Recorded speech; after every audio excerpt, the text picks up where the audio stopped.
2 efterfølgende lange uger. Skal jeg fortælle dig noget? I april måned, så hedder det mandag, tirsdag, onsdag.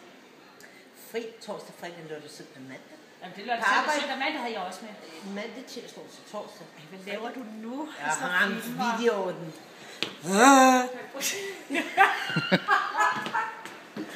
Den skal vi lige have smidt. Ja, det er seriøsiteten. Hvad siger den der?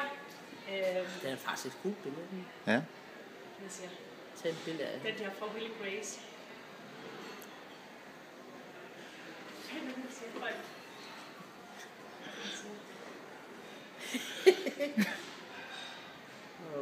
Kan du ikke Hej Jack, eller sådan, hvad fanden vil han sige? Nå, hvad er det, han siger? Jeg ved det ikke, ja. Hvad er det nu for den fra Will Grace? Det er der, man kan sige, hej Jack. Nå, ja, jeg kan ikke huske det. Ja, så Jeg vil lige have lavet et show.